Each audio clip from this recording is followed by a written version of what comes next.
My mother returned from the dead after 18 months, not to hug me, but to slowly poison my grandmother and steal our house with a fake will she forged while in prison. I am sitting here shaking because I just destroyed her life to save my own, and I do not know if I am the hero or the villain of this tragedy. Brenda walked back into our lives in Ohio, wearing designer clothes and preaching about healing. But beneath the surface, she was drowning in gambling debt to dangerous men. She gaslighted my grandmother, Martha, into believing she was losing her mind, systematically drugging her tea to force a power of attorney signature. I watched the person I love most deteriorate because of my mother's greed. I had to make a choice: let my grandmother die in a cheap nursing home, or use my own mother's narcissism against her. I rigged the house with cameras. I played the role of the greedy accomplice. I fed her ego until she admitted to everything on tape. Now she is gone, taken by the very debts she tried to outrun. And I am left with a deed and a broken heart. I won the game, but I feel like I lost my soul. Everyone says I was brave, but I feel like a traitor. Please help me. Xiao Yu Ting Hao Ling. 2# is greater than how do you live with yourself after doing something like this? My name is Clara Vance. I am 20 years old, and I smell like stale coffee and cheap maple syrup. That is the scent of survival. I work the graveyard shift at Denny's off the interstate in Dayton, Ohio, serving grand slams to truckers and insomniacs, because I learned very early on that the only thing standing between a person and total oblivion is a checking account with a positive balance. I do not have parents in the traditional sense. I have biology, and I have trauma. My father was a ghost who vanished before I could form a memory, and my mother, Brenda, was a hurricane who vanished whenever responsibility appeared on the horizon. For the last 18 months, my life had finally found a rhythm. I lived with my grandmother, Martha, in her paid-off Victorian house on the edge of the suburbs. It was an old house, smelling of lavender and dust, with creaky floorboards that groaned under the weight of history. To most people, it was just a drafty building that needed a new roof. To me, it was a fortress. It was the only asset in our family name, the only thing that kept us from the trailer park down the road where Brenda used to drag me when I was a child. I was fiercely protective of this house, and of Martha, even though her kindness was often her biggest weakness. It was a Tuesday night in November when the peace broke. The rain was hammering against the vinyl siding, a relentless, cold Midwestern downpour that rattled the window panes. I was in the kitchen, washing dishes from our modest dinner of meatloaf and mashed potatoes. Martha was in the living room, knitting something shapeless and watching a game show at a volume that was slightly too loud. It was boring. It was mundane. It was perfect. Then the doorbell rang. It was not a hesitant ring. It was a long, confident press, demanding attention. My stomach dropped. Nobody visits at 9 o'clock on a stormy Tuesday unless it is the police or a tragedy. I dried my hands on a dish rag, feeling the rough cotton against my skin, and walked to the foyer. I saw Martha struggle to get up from her recliner, her joints stiff with arthritis. I told her to sit down. I told her I would get it. I wish I had kept the door locked. When I pulled the heavy oak door open, the wind whipped rain into the entryway, soaking the rug, but I did not feel the cold. I felt a heat rising in my chest, a mixture of shock and instant chemical rage. Standing on the porch, framed by the darkness and the rain, was Brenda. She had been gone for a year and a half. The last time I saw her, she was screaming at a lamppost, looking skeletal and gray, her eyes hollowed out by whatever substance she was chasing that week. I expected her to return eventually. Addicts always return when they run out of options. I expected her to look broken. I expected her to beg. I was wrong. Brenda looked radiant. She was wearing a beige trench coat that looked like it cost more than my car. Her blonde hair was perfectly highlighted and blown out, bouncing on her shoulders. Her skin was not gray. It was tanned, glowing with health and expensive moisturizer. She held a Louis Vuitton carry-on bag in one hand and a bottle of wine in the other. She smiled at me. It was not a motherly smile. It was the smile of a predator who knows the prey has nowhere to run. "Hello, Clara," she said, her voice smooth and devoid of the raspy edge I remembered. "Are you not going to invite your mother in out of the rain?" I stood frozen, gripping the door frame until my knuckles turned white. My brain was trying to reconcile the image of the monster from my childhood with this polished stranger standing on my porch. Before I could slam the door in her face, I heard the shuffle of slippers behind me. Martha gasped. "Brenda?" Martha's voice was a tremble, a fragile sound of hope that made me want to vomit. "Oh, my God, Brenda, you came back." Brenda stepped inside, pushing past me as if I were merely the doorman. She dropped her expensive luggage on the floor and enveloped my grandmother in a hug that looked theatrical. She buried her face in Martha's shoulder, and I watched her eyes over Martha's back. They were dry. They were calculating. They scanned the room, checking the furniture, the paintings, the silver candlesticks on the mantel. She was appraising the inventory. I closed the door, shutting out the storm, but trapping something far more dangerous inside. The next hour was a masterclass in manipulation. Brenda insisted we sit at the dining table. She poured the wine she had brought, a deep red vintage that smelled like oak and berries. I refused a glass. I sat across from her, my arms crossed, watching her every move. I watched how she held the stem of the glass, her pinky finger extended. Her nails were manicured. A perfect French tip. That was my first red flag. Rehab facilities do not give French manicures. She told us a story that sounded like it had been ripped from a daytime talk show. She said she had been in Arizona.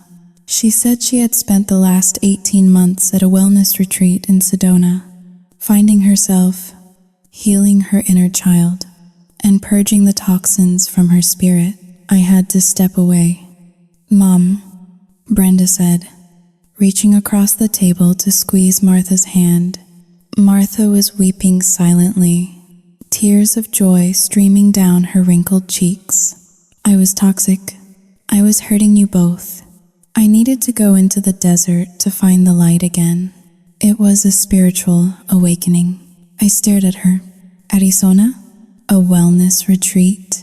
18 months ago, she stole Martha's social security check to buy pills. Now she was talking about chakras and energy fields. How did you pay for it?" I asked. My voice was cold, sharp as a knife, cutting through the warm, humid air of the dining room. Brenda paused. She took a slow sip of wine, her eyes locking with mine over the rim of the glass. For a second, the mask slipped. I saw the flash of annoyance. The old Brenda who hated being questioned. But she blinked, and the serene guru returned.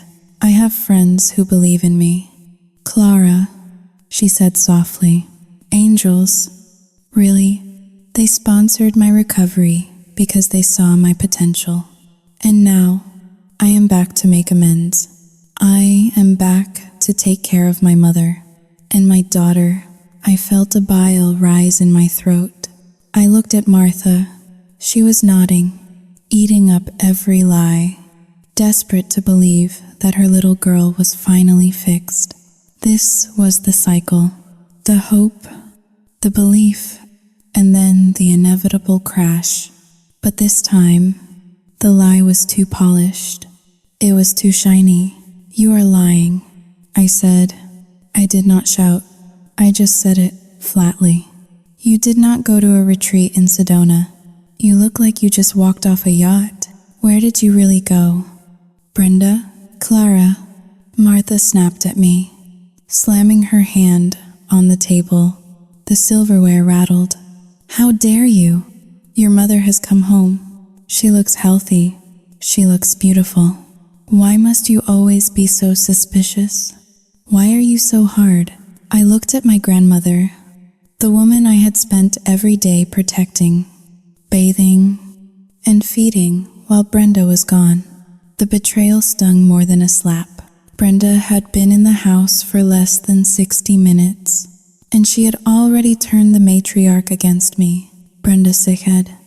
A long, suffering sound. "It is okay, Mom," she told Martha, her voice dripping with fake sympathy. "Clara has a lot of anger. That is my fault. I abandoned her. She has abandonment issues. I learned about this in therapy. We have to give her space to process her trauma." She looked at me with those pitying eyes, that condescending, "I know better than you look." It was the look of someone who thought she had already won. She picked up her wine glass to propose a toast. "To new beginnings," Brenda said, smiling, "and to family being together again. In this beautiful house." That was it. The mention of the house. She did not care about us. She cared about the real estate. The anger I had been bottling up for 18 months. The nights I spent crying myself to sleep, wondering if she was dead in a ditch. The double shifts at the diner to pay the property tax she left behind. It all surged into my right hand. I did not think. I just reacted. I grabbed my water glass. Heavy, thick glass. And I did not throw the water. I threw the glass. No, that is not right. I did not throw the glass at her. I swiped my hand across the table, catching the stem of her wine glass just as she raised it to her lips. The movement was violent and precise. The wine glass shattered against the edge of the table. Red wine exploded outward, drenching Brenda's beige trench coat, splashing across her face like a gruesome arterial spray. She shrieked, jumping back, her chair scraping loudly against the hardwood floor. "Clara?" Martha screamed. Horrified, Brenda stood there, red wine dripping from her chin, staining her expensive blouse. For a heartbeat, there was silence. I waited for her to lunge at me. I waited for the street fighter Brenda to come out swinging, but she did not. Instead, she began to cry, not the angry tears of a drunk, but the soft, wounded sobs of a victim. She looked at Martha, her eyes wide and terrified, trembling as if I were an abuser. "I am sorry," Brenda sobbed, wiping the wine from her cheek. "I am so sorry I made you hate me this much." "Clara, I just wanted to come home. Get out," Martha hissed. I looked at my grandmother, expecting her to be pointing at the door for Brenda. But she was not looking at Brenda. She was looking at me. Her eyes were hard, filled with a disappointment that crushed my chest. "Get out of this room." "Clara," Martha said, her voice shaking. "Go to your room. I will not have this violence in my house. Your mother is trying. Look at what you did." I looked down at the red stain spreading on the white tablecloth. It looked like blood. I looked at Brenda. She was burying her face in a napkin. But I saw it. I saw the corner of her mouth twitch upward, just a fraction of an inch. She had won the first round without even throwing a punch. I stood up, my legs feeling heavy, and walked out of the dining room. I climbed the stairs to the second floor, listening to the murmurs of comfort Martha was offering the monster downstairs. I went into my room and locked the door. I sat on my bed in the dark, listening to the rain batter the roof, and I realized then that the peace was over. The house was no longer a fortress. The gates had been breached, and the enemy was already drinking our wine. The sofa in the living room was not designed for sleeping. It was a lumpy, floral-patterned antique that smelled of mothballs and old dog hair, and the center cushion had collapsed years ago, creating a sinkhole that trapped my hips in a permanent state of misalignment. I woke up with a stiff neck and a throbbing headache, the morning light piercing through the thin curtains I had failed to close properly the night before. This was my new reality. Less than 24 hours after her grand return, Brenda had decided that my bedroom, the sanctuary I had painted a soft gray and filled with my used paperbacks and secondhand posters, was the only room in the house with the correct spiritual alignment for her recovery. She called it feng shui. I called it an eviction. I need a space to center my chakras. Clara, she had said over breakfast, peeling a grapefruit with the precision of a surgeon. The guest room faces north. That is bad energy. Your room faces east. It welcomes the sun. I need the sun to heal. I had looked at Martha, expecting her to intervene. That was my room. It was where I studied for my general educational development tests. It was where I hid when the world felt too heavy. But Martha just sipped her coffee, her eyes avoiding mine. Let your mother have the room, Clara, Martha had mumbled. She has been through so much. You are young. You can adapt. The sofa is perfectly comfortable. So, I adapted. I adapted by lying awake until 3 a.m, listening to Brenda dragging my furniture across the floorboards above my head. Every scrape of wood against wood felt like she was carving her name into my territory. By the time I sat up and rubbed the sleep from my eyes, the house had changed. The smell of bacon grease and stale coffee, the usual sense of our mornings, was gone. Instead, the air was thick with the cloying, smoky, heavy scent of burning white sage. I walked into the kitchen, my back cracking audibly. Brenda was there, humming a tune I did not recognize. She was wearing a silk kimono that tied loosely at her waist, exposing just enough skin to be inappropriate for a Tuesday morning with her daughter. The kitchen counter, usually cluttered with Martha's medication bottles and bills, was swept clean. In the center of the counter sat a row of expensive-looking canisters. Green powders, brown roots, chia seeds. Good morning. Sunshine. Brenda chirped, not looking up from the blender she was assembling. You look like you slept terrible. You really should work on your sleep hygiene. It is all about the circadian rhythms. I ignored her and went to the coffee pot. It was empty. I poured it out. Brenda said casually, "Caffeine is a toxin. It calcifies the pineal gland. We are drinking herbal tea now." She gestured to a steaming ceramic pot on the stove. I stared at the empty glass carafe of the coffee maker, feeling a vein in my forehead pulse. She was not just moving in. She was erasing our routine. She was colonizing us. I need coffee. Brenda, I said, my voice raspy. I have a double shift at the diner. You need to detox. She corrected me. I turned away from her, my hands shaking with a mixture of caffeine withdrawal and pure hatred, and walked toward the hallway closet to get my uniform. I opened the door, expecting to see my black slacks and apron hanging on the hook where I always left them. The hook was empty. In fact, the entire bottom half of the closet was empty. My sneakers were gone. My winter coat was gone. I froze. A cold dread washed over me, replacing the anger. I turned around and walked back into the kitchen. Where are my clothes? I asked. Brenda turned on the blender. The noise was deafening, a mechanical scream that drowned out my question. She smiled at me, pointing to her ear as if to say, I cannot hear you. I waited. I stood there for a full minute while she blended her sludge of kale and hypocrisy. Finally, she turned it off. Where are my clothes? I repeated, stepping closer. Oh, those? She said, pouring the green liquid into a glass. I did you a favor. I was clearing out the stagnant energy in the house, and I realized how much low vibration clutter you were holding on to. Polyester uniforms? Old sneakers? Clara, you dress like a peasant. It affects your self-worth. Where are they?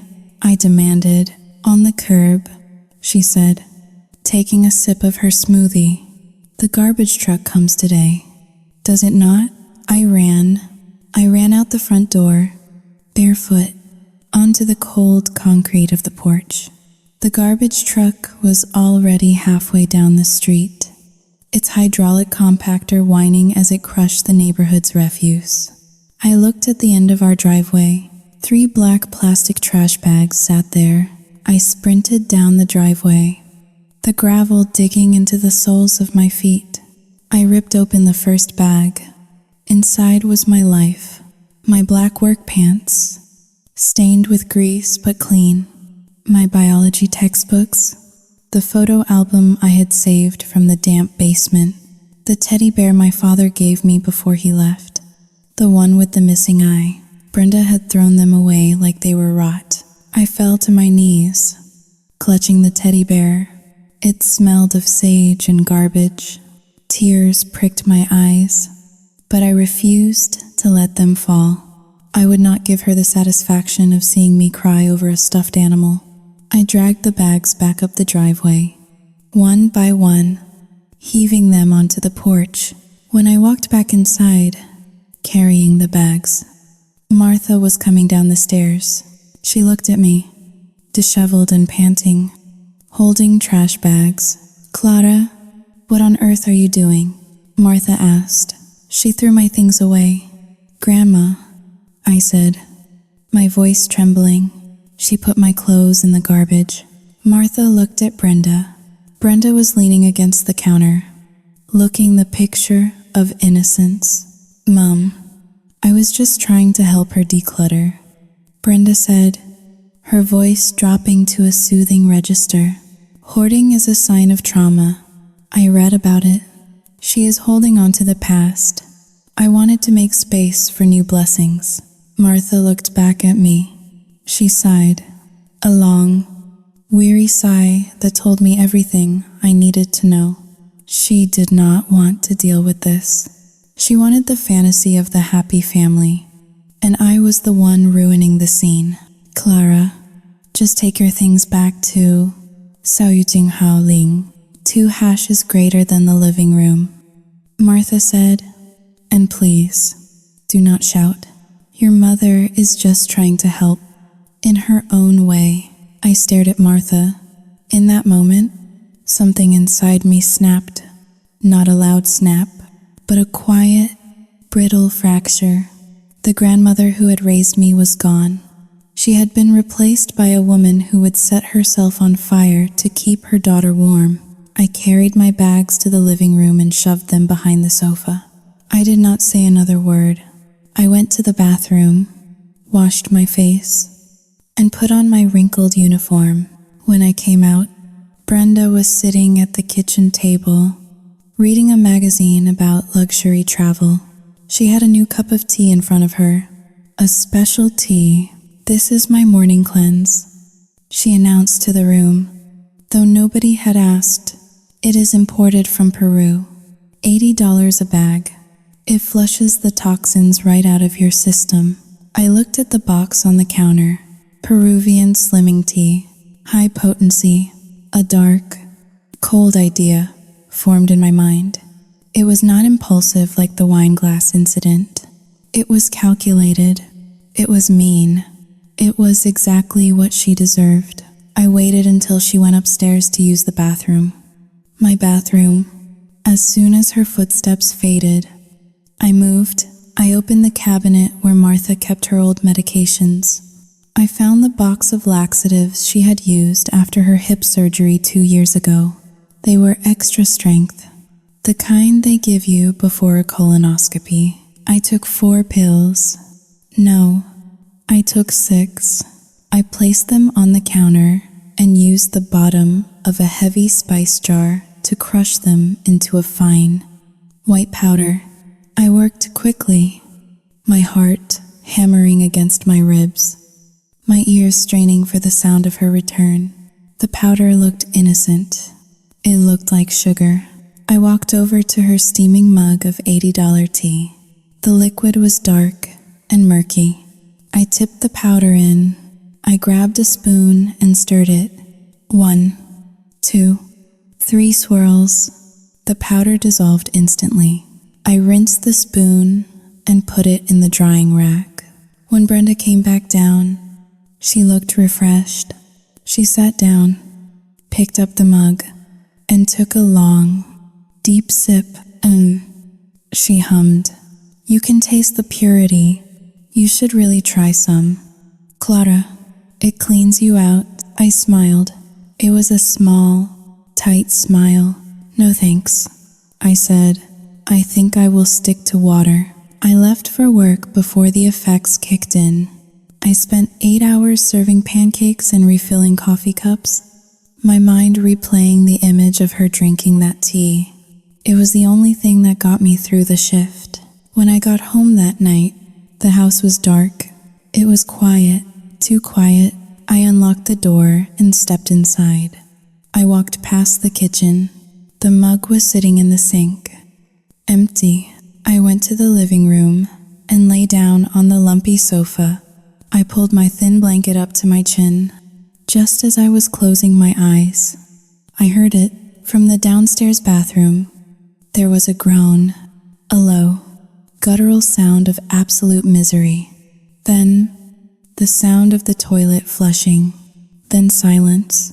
Then, another groan, louder this time, followed by a whimper.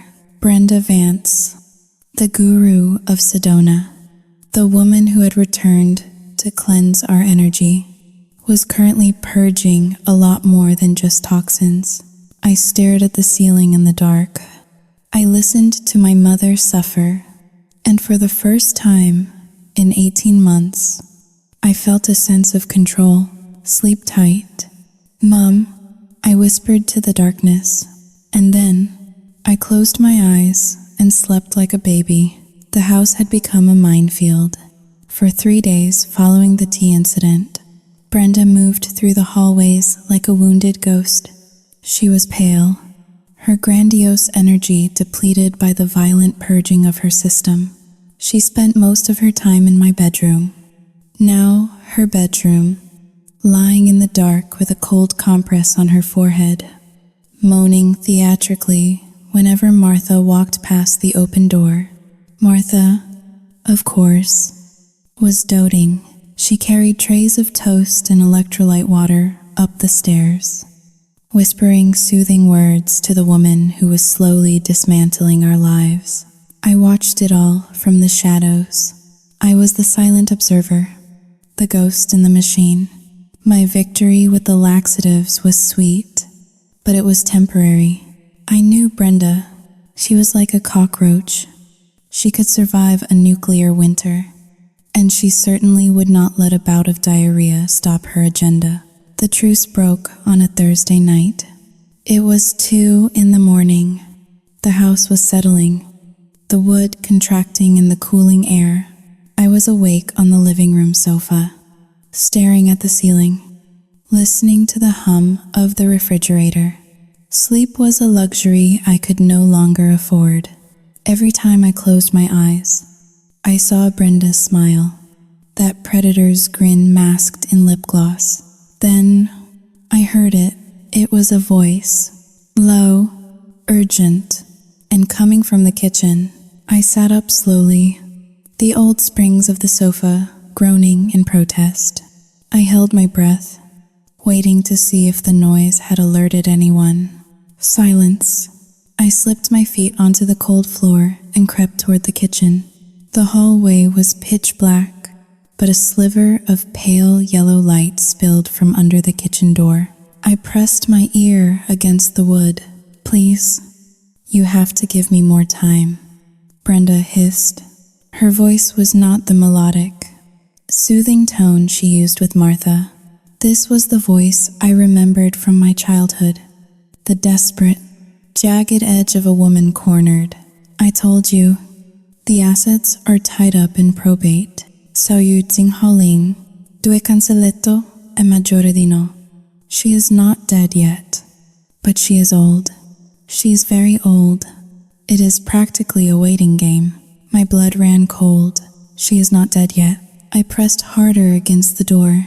Do not threaten me, Brenda snapped, her voice rising slightly before dropping back to a whisper. If you come to the house, you get nothing. I need 2 weeks.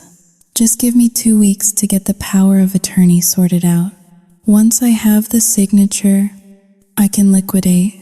Yes, I promise. There was a pause.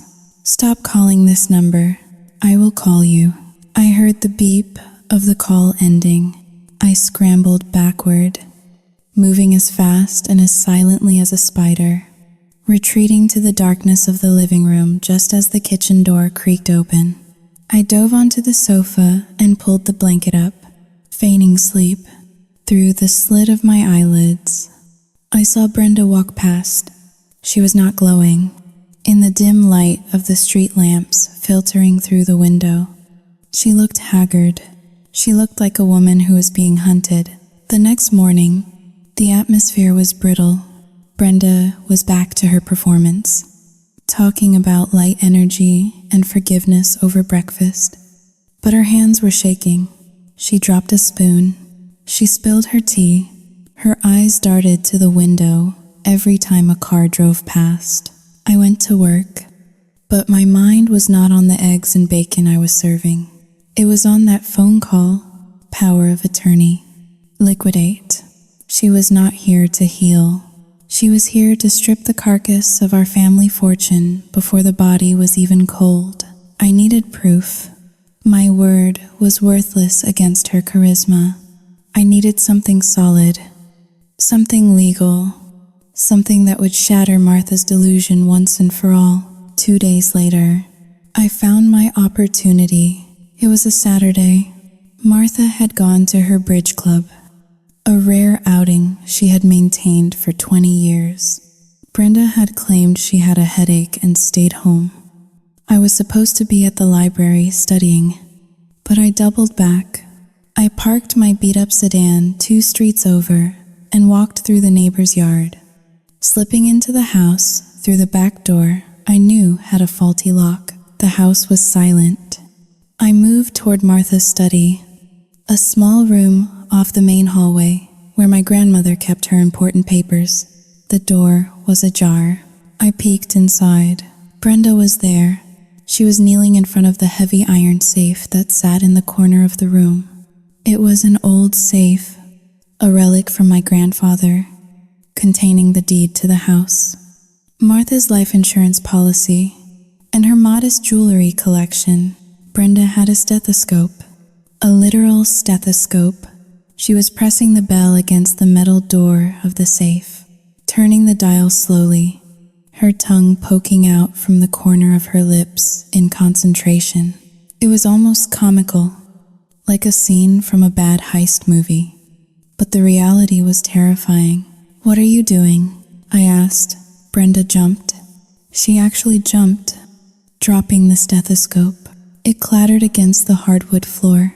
She spun around, her eyes wide. For a second, just a split second, I saw pure guilt. Then, the mask slammed back into place. "Clara," she gasped, pressing a hand to her chest. "You scared me to death." Why are you sneaking around like a thief? I am sneaking? I laughed. A dry, humorless sound. You are the one trying to crack Grandma's safe with a doctor's toy. Brenda stood up, brushing the dust from her knees. She composed herself, smoothing down her silk blouse. Do not be ridiculous. I was not cracking it. I was Ling. 2# is greater than testing the mechanism. Mom mentioned the dial was sticking. I wanted to fix it for her. I was worried she might get locked out of her own documents. You are lying, I said, stepping into the room. You want the deed. You want to sell the house. Brenda's face hardened. The warmth evaporated.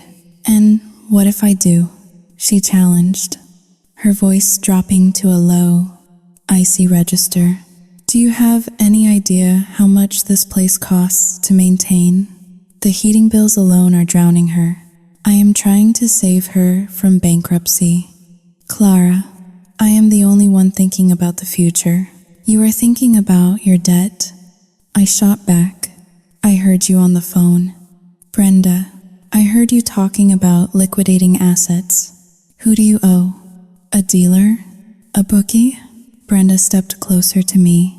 She was taller than I was, and she used that height now, looming over me. You have a very vivid imagination. Clara, maybe you should write fiction, but nobody will believe you. You are just the angry, jealous daughter who cannot stand that her mother is back and doing better than her. Go ahead, tell Martha.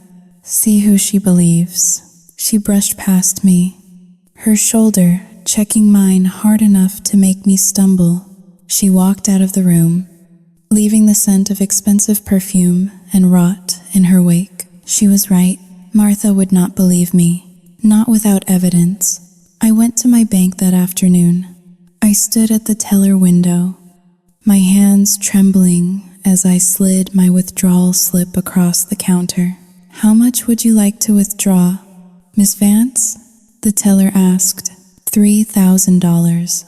I said. The teller paused. That is nearly the entire balance of your savings account. I know, I said.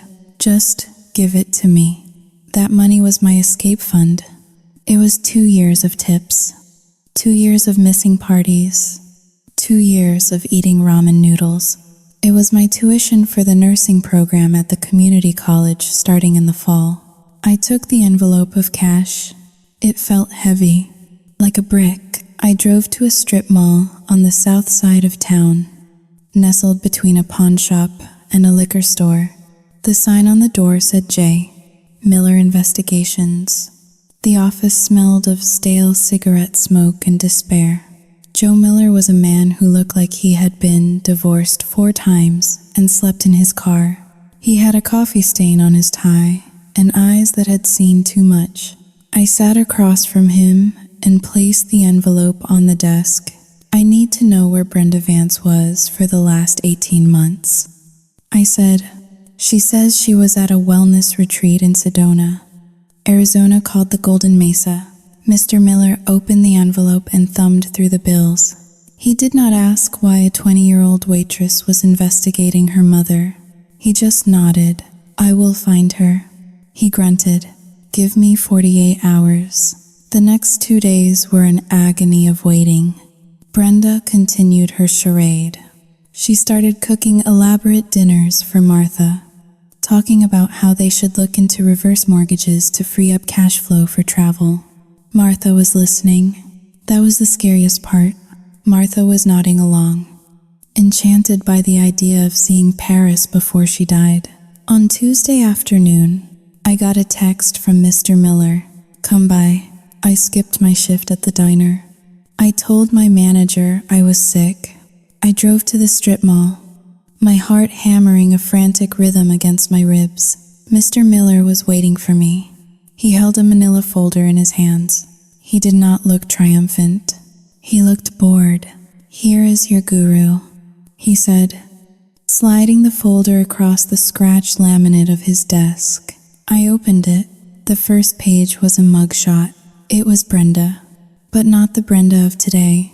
This woman had dark roots, dull skin, and a defiant sneer. The date on the booking photo was 16 months ago. Brenda Vance. The report read, Inmate number 89,402, Ohio State Reformatory for Women. She had not been in Arizona. She had not been meditating in the desert. She had been less than 50 miles away. Sitting in a cell, I scanned the charges. Credit card fraud, identity theft, grand larceny. Mr. Miller pointed a thick finger at the second page. She ran a scam in Columbus, he explained, his voice gravelly. She was stealing credit card numbers from the elderly people she was supposedly caretaking for. She got caught trying to open a line of credit in a dead man's name. She served 16 months. She got out on parole 3 weeks ago. Parole. I whispered, there is more. Mr. Miller said. He flipped to the last page. While she was inside, she got into some trouble with a gambling ring they run in the cell block. High-stakes poker. She owes a lot of money to a syndicate that has connections on the outside. Nasty people. That is probably why she came home. She needs a hideout, and she needs cash fast. I stared at the papers. The words swam before my eyes. Identity theft. Exploitation of the elderly. She was not just a bad mother. She was a professional predator, and her new target was not a stranger. It was her own mother. I closed the folder. I felt a strange sensation wash over me. It was not fear anymore. It was not even anger. It was clarity, cold, sharp, crystalline clarity. For 18 months, I had wondered why she left. I had wondered if I was not good enough, if I had driven her away. But it had nothing to do with me. It never had. Brenda was a parasite looking for a host. And when the host fought back, she moved on. Now, she was back because she was starving. I looked at the mugshot one last time. Thank you. Mr. Miller, I said. I walked out of the office and into the bright, blinding sunlight of the parking lot. I clutched the folder to my chest. I had lost my tuition money. I had lost my safety net. But I had gained something far more valuable. I had the weapon that would destroy her. I sat in my car and looked at the house keys in my hand. I was not going home to scream. I was not going home to cry. I was going home to wait. Brenda thought she was playing a game of chess with a senile old woman and a naive child. She did not realize that the child had just bought the rule book. I started the engine. The engine roared to life, sounding like a beast waking up. Game on, Mother, I whispered. The drive home felt like a coronation procession. The manila folder sat on the passenger seat of my rusted sedan, vibrating with the potential energy of a bomb. I kept glancing at it, running my hand over the smooth paper surface. Inside was the truth. Inside was the silver bullet that would put the werewolf down for good.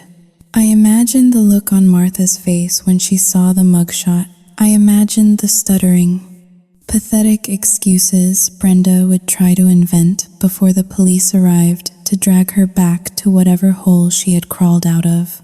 I was naive. I was so incredibly naive. I pulled into the driveway, the gravel crunching under my tires like applause. I grabbed the folder and marched to the front door. I did not unlock it.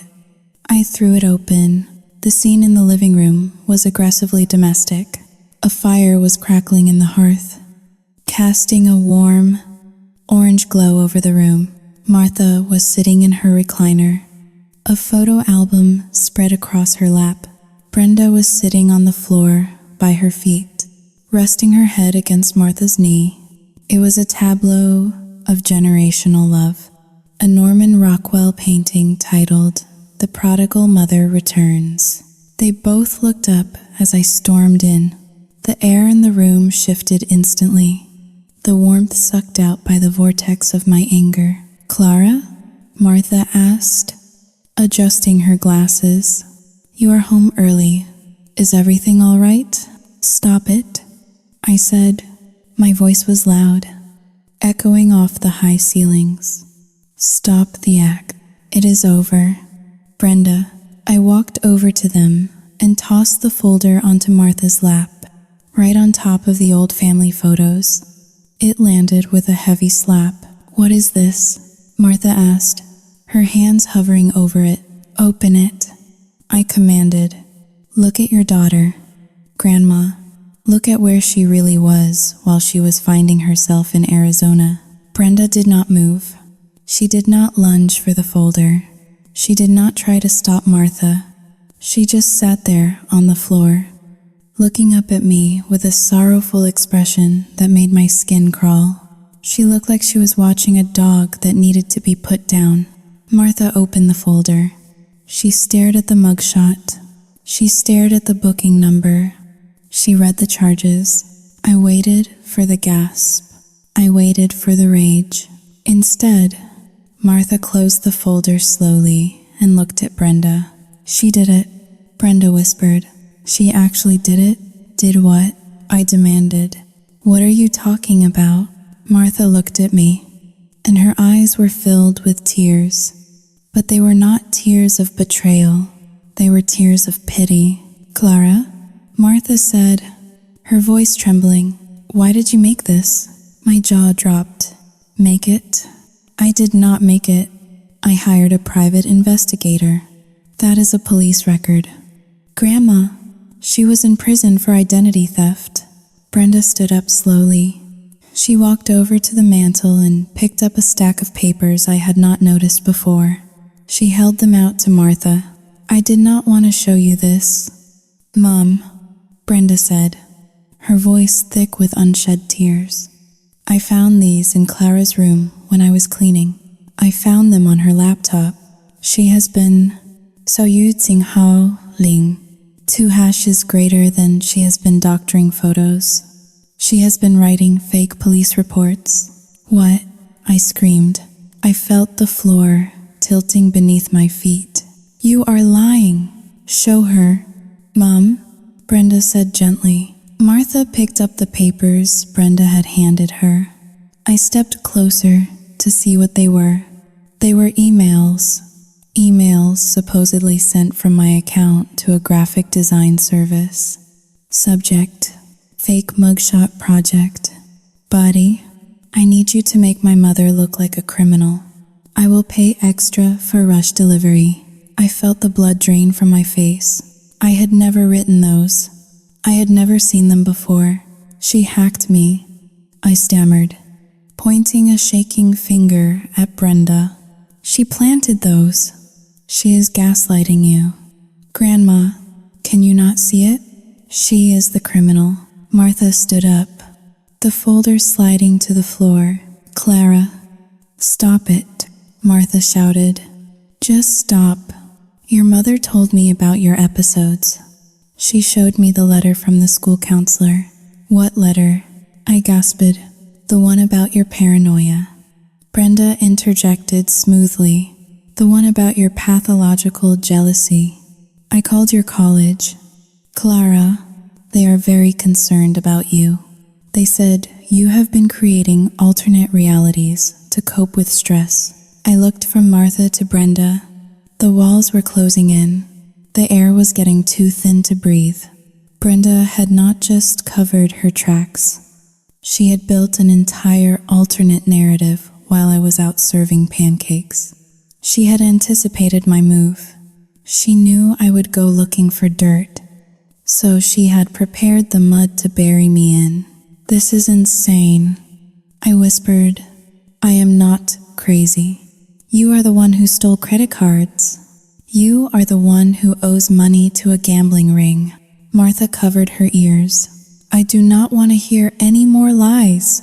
I stepped forward, desperate to grab Martha's hands, to make her look at me, really look at me. "Grandma, please," I begged. Just call the police station.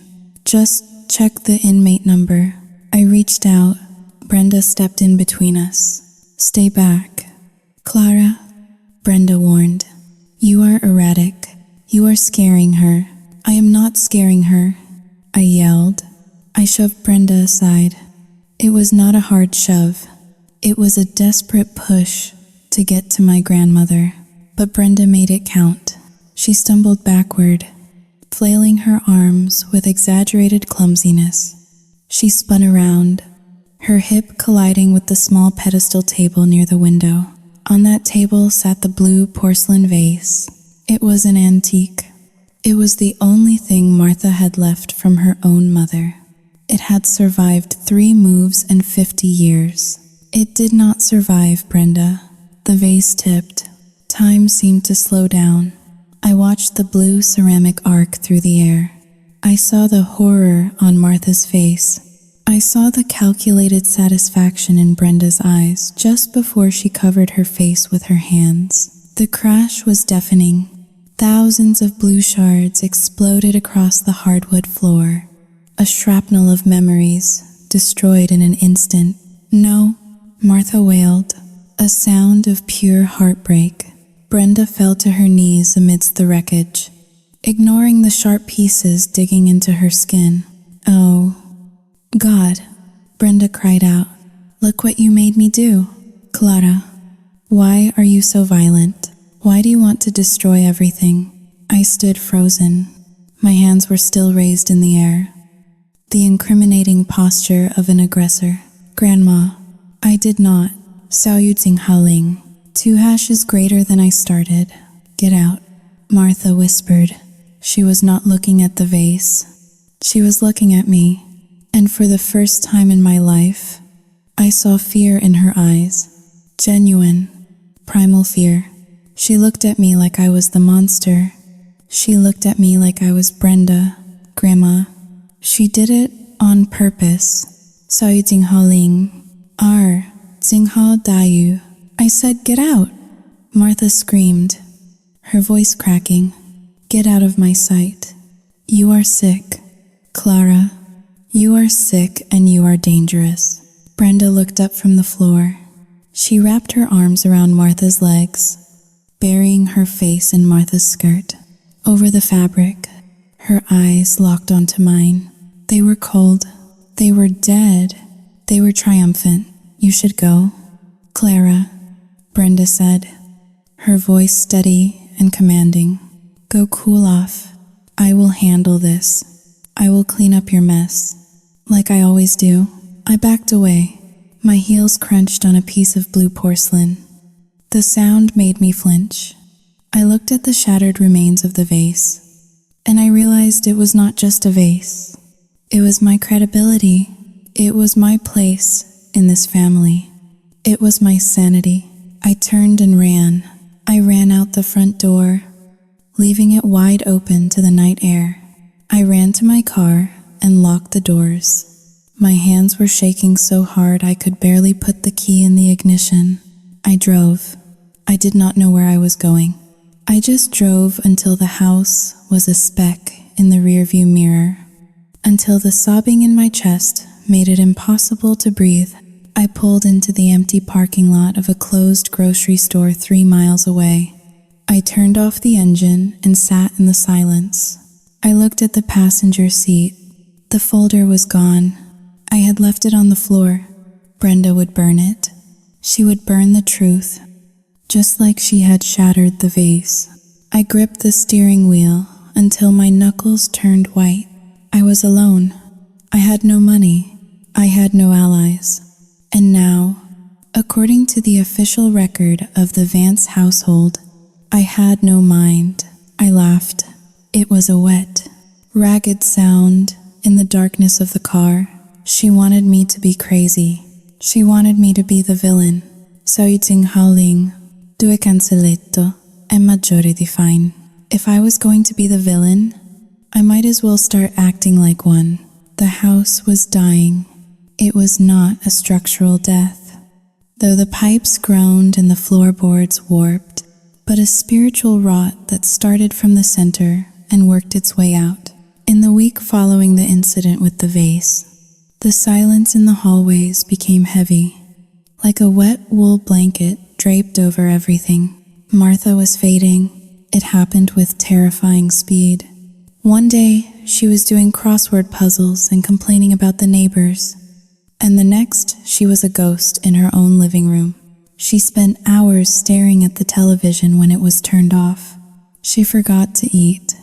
She called me by my mother's name, and she called my mother by the name of a sister who had died 20 years ago. I watched this transformation with a knot of dread in my stomach that never loosened. Brenda called it decline. She called it the natural progression of age. She walked around with a tragic expression, sighing loudly whenever she had to guide Martha to the bathroom or wipe spilled soup from her chin. Poor dear, Brenda would whisper, loud enough for me to hear. Her mind is just, saluting how, lean, due cancelletto, è maggiore di gone. It is a mercy. Really, she does not know she is suffering. But I knew. Martha was 75, not 90. She had been sharp as a tack 10 days ago. Dementia does not strike like lightning. It creeps like moss. This was not nature. This was chemistry. I stopped eating the food Brenda cooked. I lived on protein bars. I hid in my car and water from the bathroom tap. I watched my grandmother turn into a vegetable, and I felt helpless because I had been branded the crazy one. If I spoke up, if I accused Brenda of poisoning her, I would be the paranoid girl who broke the vase. But paranoia is just a heightened state of awareness. On a Wednesday morning, Brenda went out to meet with a specialist she claimed she had hired for Martha. I knew she was meeting a lawyer or a loan shark, but I did not care. I needed the house empty. As soon as her car pulled away, I went to the kitchen. I did not go to the safe this time. I went to the trash. Brenda was careful, but arrogance makes people sloppy. She thought I was defeated. She thought I was too scared to look again. I pulled the kitchen garbage bag out of the bin and dumped it onto the linoleum floor. Coffee grounds, eggshells, vegetable peelings. The smell was sour and pungent. I sifted through the muck with my bare hands, ignoring the grime under my fingernails. I found it at the bottom, tucked inside an empty carton of almond milk. It was a blister pack. The foil backing was punched out, leaving empty little bubbles where pills used to be. I picked it up, wiping off a smear of tomato sauce. The label was partially torn, but I could read the chemical name, haloperidol. I froze. I knew that name from my nursing textbooks. It was a heavy-duty antipsychotic. It was used to sedate violent patients in psych wards. It was also used, controversially, to manage agitation in dementia patients. But in high doses, in a healthy brain, it would cause confusion, lethargy, muscle stiffness, and memory loss. It would mimic severe cognitive decline. She was not just drugging her to sleep. She was chemically lobotomizing her. I stood up, clutching the foil strip. My hands were shaking, not from fear, but from a rage so white-hot it felt like it was burning the lining of my stomach. Brenda was erasing my grandmother. She was turning a living, breathing woman into a prop for her legal arguments. Saoyutsing Doi, Clara? I spun around. Brenda was standing in the kitchen doorway. She had come back. I had not heard the car. I had not heard the door. She looked at the garbage on the floor. She looked at the foil strip in my hand. For a moment, neither of us spoke. The refrigerator hummed. The clock ticked. "You are very persistent," Brenda said. Her voice was calm. It was almost impressed. Most people would have given up by now. Most people would have packed a bag and run away to start over. But not you. You tick. Clara, you just dig in deeper. You are poisoning her, I said. I held up the blister pack. Haloperidol. You are melting her brain so you can get power of attorney. Brenda walked into the kitchen, stepping carefully over the pile of trash. She did not look guilty. She looked bored. She reached into her purse and pulled out a pack of cigarettes, something she never did in front of Martha. She lit one, blowing a stream of gray smoke toward the ceiling. Poison is such an ugly word, Brenda said. I prefer to think of it as Soyu Tsinghal Ling. 2 hash is greater than accelerating the inevitable. She leaned against the counter, crossing her arms. Look at her. Clara. She is old. She is tired. This house is crumbling around her ears. What kind of life is this? Counting pennies? Clipping coupons? Waiting to die? You do not care about her life. I spat. You care about the equity, Brenda laughed. It was a dry, hacking sound. Of course I care about the equity. And you should too. Do you know how much this place is worth? The land alone is worth $400,000. Developers are tearing down these old shacks and putting up luxury condos. 400,000. She took a step closer to me. The smoke stung my eyes. Think about it. Clara, really think about it. If we put her in a home, a nice home, a state facility, the state pays for it. We sell this place. We pay off my Saoyutsinghao. 2 hash is greater than debts, and there is still plenty left over. She looked me up and down, her eyes landing on my worn-out sneakers. You want to go to nursing school? You want to go to Paris? You want to get out of this dead-end town and stop serving waffles to truckers? We can split it, 50-50. $200,000 for you. Cash. I stared at her. The number hung in the air. $200,000. My inner voice, the one that screamed about justice and morality, suddenly went quiet. I thought about the tuition bills. I thought about the debt I was already in. I thought about the cold winters and the fear of never having enough. Brenda saw the hesitation. She saw the hunger in my eyes. She smiled. A genuine, conspiratorial smile. She does not know what is happening.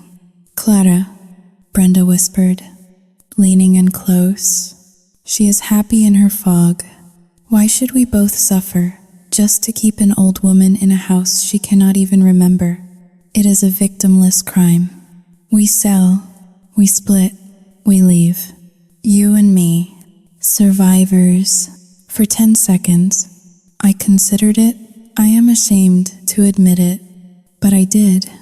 I stood there, holding the evidence of her crime, and I calculated the cost of my soul. $200,000 could buy a new life. It could buy freedom. Was Martha really living anymore? Was I just fighting a losing battle for a woman who already looked at me with suspicion? Maybe Brenda was right. Maybe we were the same. Survivors do what they have to do. I opened my mouth. I was about to ask her how we would hide the money. Then, we heard the sound. It came from the hallway. A shuffle of slippers. A confused mumble. We both turned. Martha was standing at the top of the stairs. She was wearing her nightgown, looking frail and translucent in the morning light. She was swaying. Her eyes were glazed over, the drugs clearly peaking in her system. Brenda? Martha called out, her voice thick and slurred. Who is Saoyutsinghao? 2 hash is greater than who is smoking. She took a step forward. Her foot missed the edge of the top step. It happened in slow motion. I saw her slipper slide on the polished wood. I saw her hand grasp for the banister, her fingers stiff and uncooperative. I saw the look of total confusion on her face as gravity took hold. No, I screamed. but I was too far away. Martha tumbled. It was not a graceful fall. It was violent. Her body hit the wooden steps with sickening thuds. Bone against oak, flesh against sharp edges. She rolled and bounced, her limbs flailing like a rag doll. She landed at the bottom of the stairs, right in the hallway, in a heap of flannel and bruised skin. Her head hit the floorboards with a crack that sounded like a gunshot. Then, silence. I sprinted from the kitchen. I fell to my knees beside her. Grandma, Grandma. She was not moving. Her eyes were closed. A thin trickle of blood began to seep from her hairline, staining the rug. I looked up. Brenda was standing at the top of the stairs. She had not moved. She was still holding her cigarette. She looked down at her mother's broken body, and for a split second, I saw a flash of relief on her face. If she died, the problem was solved. If she was incapacitated, the problem was solved. Call 911, I screamed at her. Call them. Brenda took a slow drag of her cigarette. She exhaled, looking at me with cold, dead eyes. You should check her pulse first. Clara, she said calmly, no need to rush if it is too late. In that moment, the hesitation I had felt in the kitchen died. The part of me that wanted the money, the part of me that wanted to negotiate, incinerated. I looked at Brenda, looming above us like a vulture, and I felt something shift inside my chest. It was a click, a mechanical locking of gears. I was no longer her daughter. I was no longer her victim. I checked Martha's pulse. It was faint, thready, but it was there. She was alive. I pulled my phone from my pocket and dialed 3 digits. My hands were steady now, perfectly steady. She wanted a war? She wanted to destroy us for a payday? Sao Jing Hao Ling. Due cancelletto e maggiore di fine. I would burn the world down before I let her see a single cent. I looked up at Brenda as the operator answered. I did not blink. She is alive, I said to Brenda, my voice low and venomous, and you are going to wish she was not. The hospital waiting room smelled of antiseptic and stale vending machine coffee, a scent that would forever be linked in my mind to catastrophe. The fluorescent lights overhead buzzed with an irritating frequency, casting a sickly pallor over everything. I sat on a hard plastic chair, my knees pulled up to my chest, watching the automatic doors slide open and shut.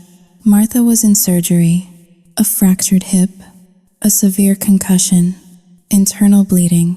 The doctors used words like critical and guarded, their faces professionally grim. Across the room, Brenda was putting on the performance of a lifetime. She was huddled with a social worker, a young woman with kind eyes and a clipboard who was clearly out of her depth. Brenda was weeping, soft, delicate sobs that shook her shoulders just enough to evoke sympathy without ruining her mascara. I do not know how it happened, Brenda was saying, her voice trembling. I turned my back for 1 second to make her tea. She has been so Sao Jing Hao Ling. 2 hashes greater than unsteady lately. I tried to catch her. I tried. She buried her face in her hands. The social worker patted her back, murmuring comforting lies. I watched them, my eyes dry and burning.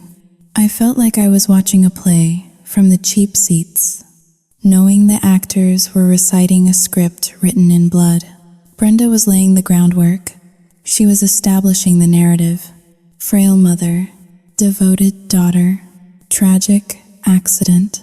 And where do I fit in? I am the unstable granddaughter, the one with the anger issues, the liability. A doctor in blue scrubs emerged through the swinging doors. Brenda shot up from her chair like a jack-in-the-box. Doctor? Is she Sao Jing Hao Ling, too? Is she okay? She is stable, the doctor said, looking exhausted. We repaired the hip, but the head trauma is significant. She is in a medically induced coma to allow the swelling to go down. We will know more in 48 hours. Saoting Haoling, Doi. Coma. The word hung in the air, heavy and final. Brenda's hand flew to her mouth. Oh, thank God she is alive, she whispered. But, Saoting Haoling, Doi, doctor, even if she wakes up, Saoting Haoling, 2 hash is greater than will she be able to. Saoting Haoling, 2 hash is greater than make decisions? The doctor hesitated. It is too early to tell, but given her age and the severity of the injury, combined with the underlying cognitive decline you mentioned, Saoting Haoling, 2 hash is greater than it is likely she will need long-term care. Brenda nodded, wiping a tear. Long-term care. Yes, of course. I just want what is best for her. I saw the flash in her eyes. It was quick, like the strike of a match. Long-term care? That meant Martha was out of the picture. That meant the house was empty. That meant Brenda was now the de facto head of the household. She turned to look at me. Her expression was tragic, but her eyes were laughing. Did you hear that, Clara? She said softly. Grandma is going to need us to be strong. We have to make some hard decisions now. I stood up. I walked past her, past the social worker, past the doctor. I did not say a word. If I opened my mouth, I would scream until my throat bled, and that would only prove her point. I walked out into the cool night air of the parking lot. I got into my car and drove. Not home, not to the diner. I drove to an electronics store that was open late. I walked the aisles, my heart pounding a steady, martial rhythm. I found what I was looking for in the home security section. Nanny cams, Tanny, wireless cameras disguised as universal serial bus chargers and smoke detectors. I bought 3. I put the purchase on a credit card that was already maxed out, not caring about the interest rate. This was not about money anymore. This was war. I drove back to the house. It stood dark and silent against the night sky, looking like a tomb. I unlocked the front door and stepped inside. The air still smelled of Brenda's sage and the metallic tang of dried blood on the hallway floorboards. I did not turn on the lights. I moved through the house like a burglar. I installed the first camera in the living room, plugging the fake charger into an outlet behind the sofa, angling it to cover the entire seating area. I put the second one in the kitchen, hidden on top of the refrigerator among the dusty cereal boxes. The third one went in Martha's bedroom, pointed directly at the bed. If Brenda was going to turn this house into a crime scene, I was going to turn it into a reality show. I sat in the dark living room and opened the app on my phone. 3 gray screens flickered to life. The resolution was grainy, but clear enough. I could see the empty recliner where Martha used to sit. I could see the spot on the floor where she had fallen. Saoting Haoling, 2 hash is greater than I waited. Brenda came home an hour later. She walked in, kicking off her heels with a sigh of relief. She did not look sad. She looked energized. She went straight to the kitchen. I watched on my phone screen as she poured herself a large glass of Martha's expensive wine. She pulled out her phone and dialed a number. She put it on speaker. Hello? A man's voice, rough, impatient. It is done, Brenda said, taking a sip of wine. She fell. She is in a coma. The doctors say she is vegetable adjacent. I gripped my phone so hard I thought the screen would crack. Did you get the signature? The man asked. Not yet, Brenda said, but I have the social worker eating out of my hand. I will apply for emergency guardianship tomorrow. Once I have the paper, I can list the house. I need you to hold off the guys for another week.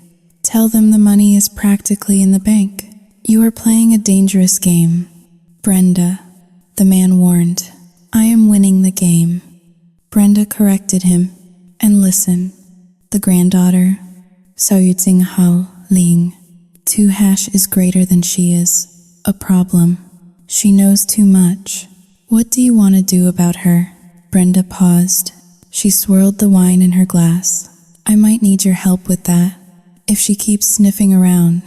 Saoyuting Hao Ling, 2 is greater than maybe she needs to have an accident too. Or maybe we just plant something in her car. Some pills? A little stash? Get her parole revoked before she even starts. I stopped breathing. Plant something in her car. She was not just planning to steal the house. She was planning to destroy me. She was going to frame me for possession, send me to prison, and erase me from the equation entirely. I watched her hang up the phone. She laughed to herself, a soft, satisfied chuckle, and refilled her glass. I sat in the darkness of the upstairs hallway, staring at the glowing screen of my phone. The evidence was recording every word, every threat, but it was not enough. A recording of a phone call might not be admissible. She could claim she was acting or joking. I needed more. I needed a confession, a direct, undeniable confession to the camera. I needed her to look me in the eye and say it. The next morning, I went to the hospital. Martha was still unconscious, hooked up to machines that beeped in a rhythmic, terrifying cadence. Her face was bruised purple and yellow, swollen like a piece of overripe fruit. I sat by her bed. I held her hand. It felt cold and dry. I am sorry, Grandma, I whispered. I am so sorry I let her in. I looked at the intravenous bag dripping into her arm. Saline, antibiotics. And then I had an idea, a dangerous, insane idea. Brenda was coming later.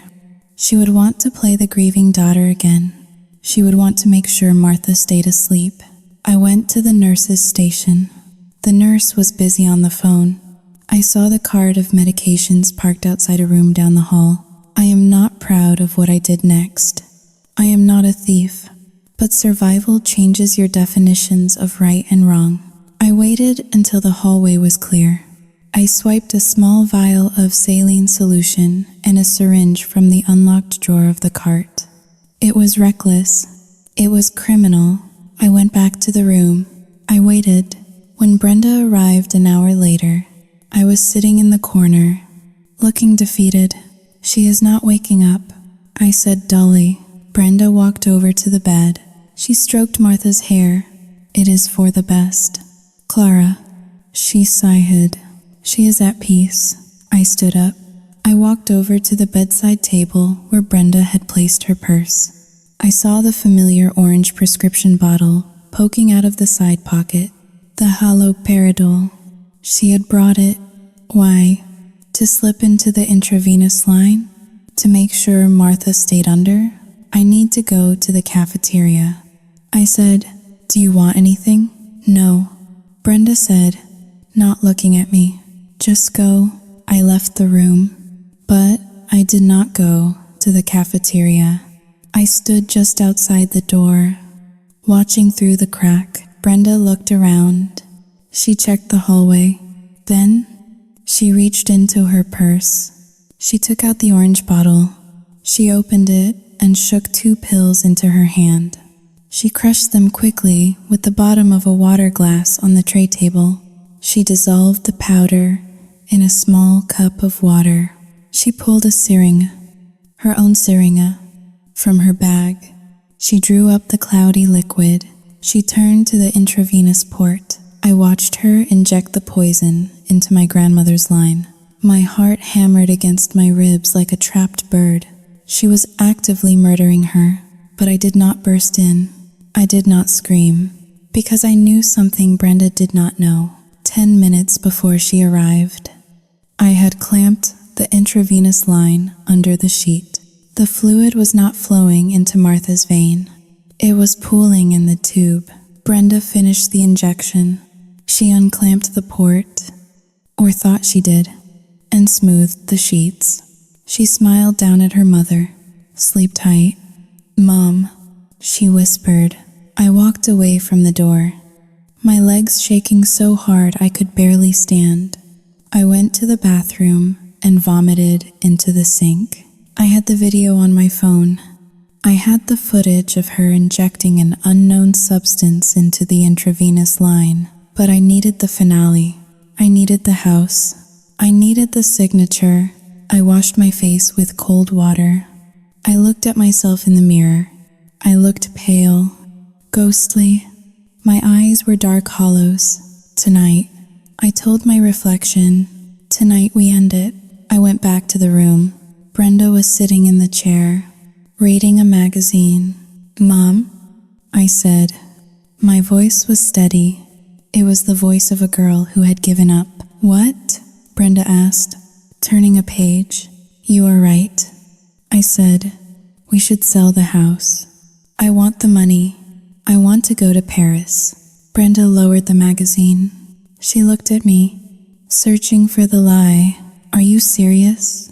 she asked. "I am tired," I said. "I am tired of being poor. I am tired of fighting.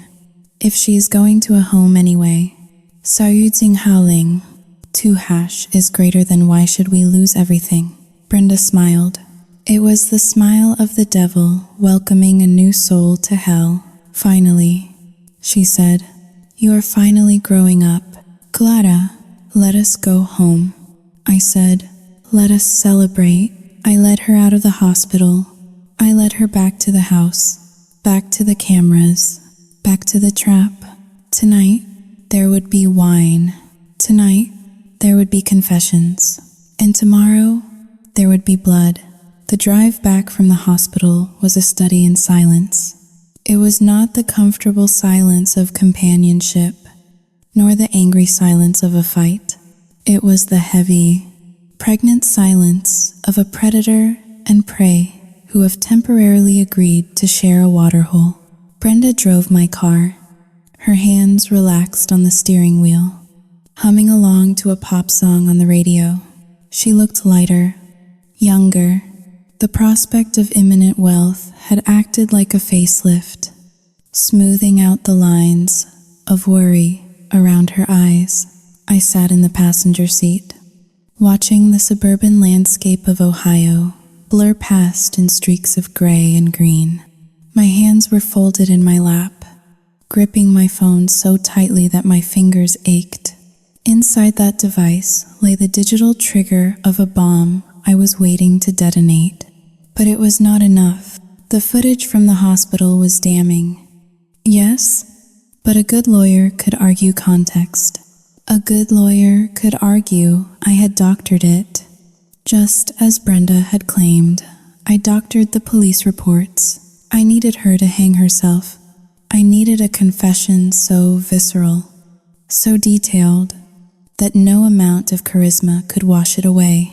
"We need to celebrate," I said, breaking the silence. My voice sounded foreign to my own ears. Flat, calm, detached. "If we are going to do this, Mum, we need to do it right." Brenda glanced at me, a smirk playing on her lips. "Now you are talking," she said. "There is a liquor store on 4th Street. Let us get something that actually tastes like success. None of that cheap swill you usually buy." We stopped at the store. Brenda picked out a bottle of Grey Goose vodka and a bottle of expensive champagne. She paid with a credit card that I knew she had stolen from Martha's wallet days ago. I watched the transaction, cataloging it in my mind as another charge to be added to the indictment. When we got back to the house, the sun was setting, casting long, bruised shadows across the porch. The house looked innocent, It looked like the kind of place where cookies were baked and holidays were celebrated. Nobody walking by would guess that inside, the walls were lined with betrayal, and the air was thick with the intent to defraud. I unlocked the door and stepped inside. My eyes flicked instinctively to the bookshelf in the living room, then to the top of the refrigerator in the kitchen. The tiny green lights of the cameras were taped over, invisible to the naked eye, but I knew they were there. I felt their presence like a safety net. "Let us go to the living room," Brenda commanded, kicking off her shoes. She moved with the fluid arrogance of a queen returning to her castle.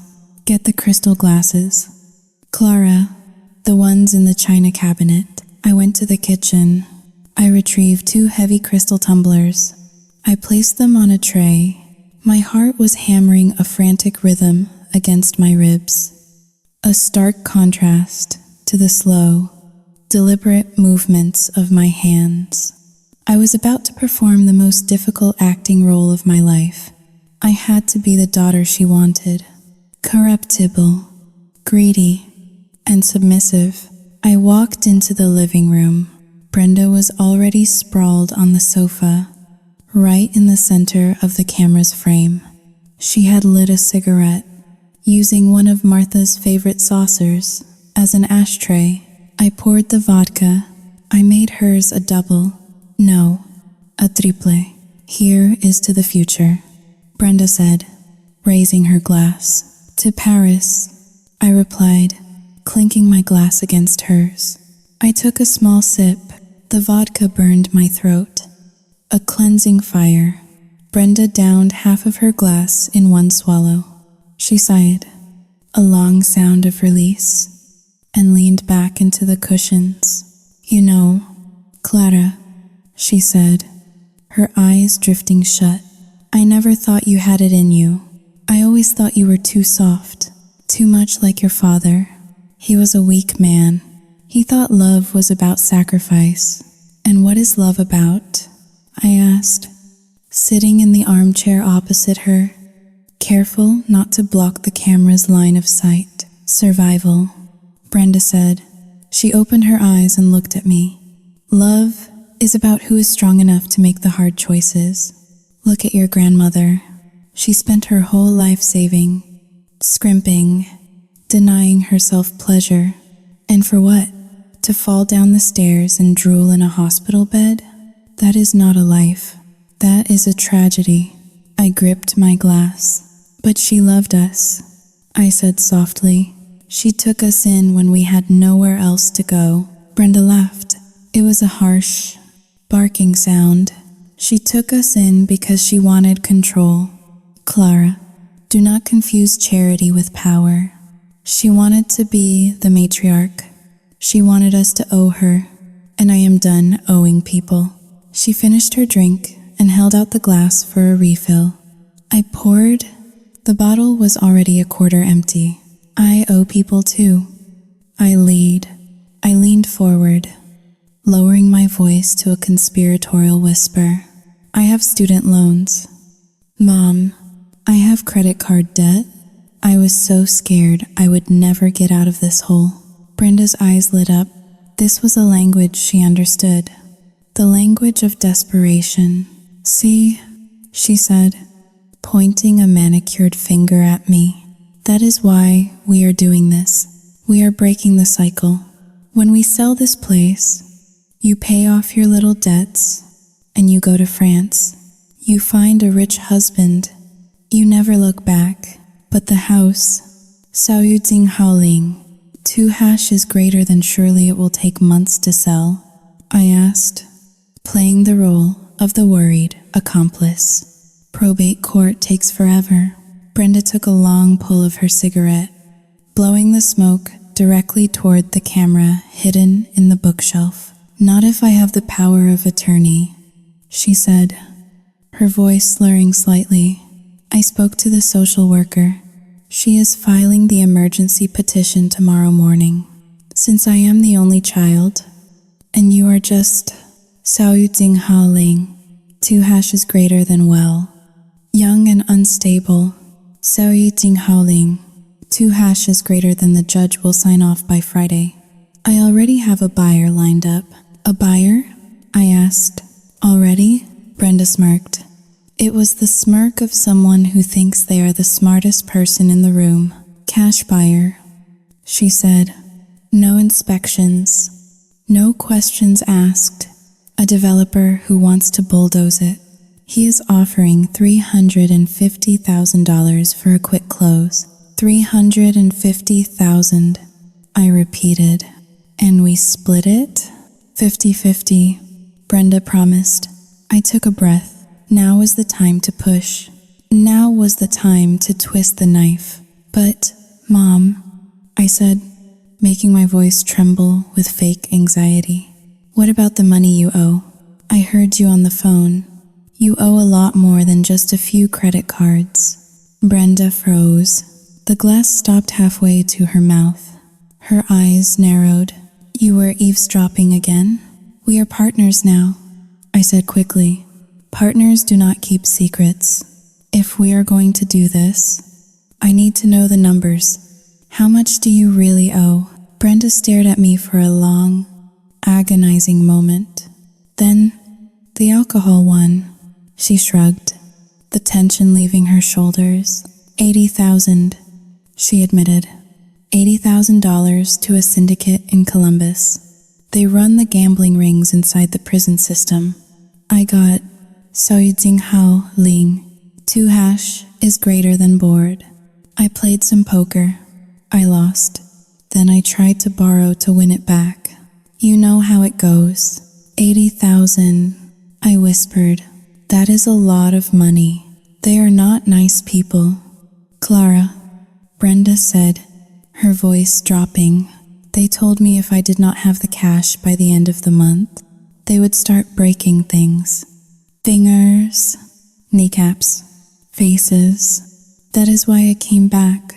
I did not come back for the nostalgia. I came back because this house is my get-out-of-jail-free card. I felt a chill run down my spine. She was not just greedy. She was desperate. A desperate animal is capable of anything. So, Grandma, Xiao Yi Jing Hao Ling, 2 hash is greater than she was just an obstacle. I asked. Brenda laughed again. But this time, there was no humor in it. It was pure malice. She was a wall, Clara, a stubborn, ancient wall standing between me and my life. I tried to be nice. I tried to ask her for a loan. Do you know what she said? She said I needed to learn responsibility. Me, a 42-year-old woman. She took a massive gulp of vodka. So I had to. Xiao Yi Jing Hao Ling. 2 hash is greater than accelerate her retirement. I leaned forward. This was it, the moment of truth. What did you do? Mom? I asked softly. Did you really just? Xiao Yi Jing Hao Ling. 2. Let her fall. Brenda looked at me. Her eyes were glassy, unfocused. She was drunk on vodka and power.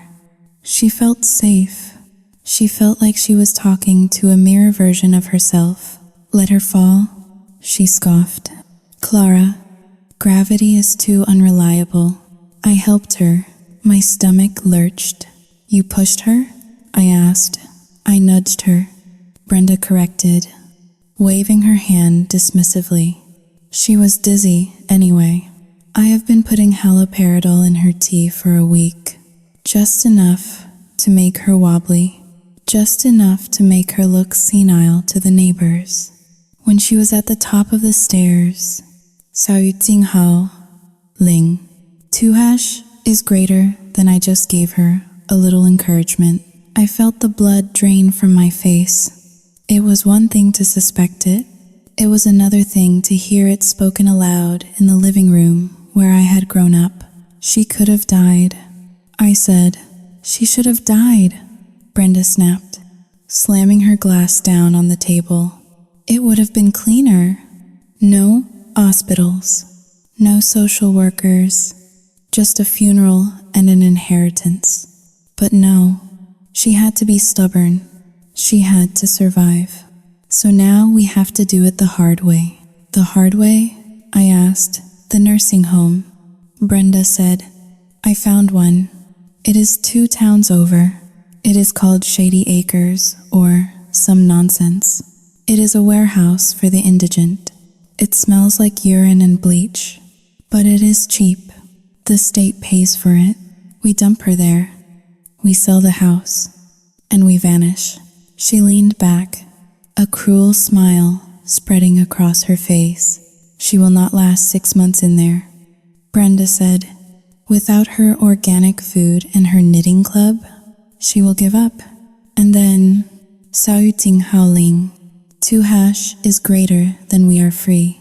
I stared at her. I looked at the woman who had given birth to me. I looked for a shred of humanity, a flicker of remorse. There was nothing, just a black hole of need and narcissism.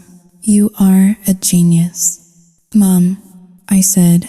The words tasted like ash in my mouth. Brenda beamed. She preened under the compliment. I am a survivor, Clara, and now, so are you. She reached for the bottle again, but her hand was clumsy. She knocked it over. Vodka spilled across the coffee table, soaking into the wood. Oops, Brenda giggled. Party foul. She tried to stand up, but her legs buckled. She collapsed back onto the sofa, her head lolling to the side. I think Saoting Hao Ling, 2 hash is greater than I think I need a nap. She mumbled, wake me up. Saoting Hao Lin, 2 hash is greater than when the check clears. She closed her eyes. Within seconds, her breathing deepened into a rhythmic snore. I sat there for a long time. I watched her sleep. She looked peaceful. She looked like an angel.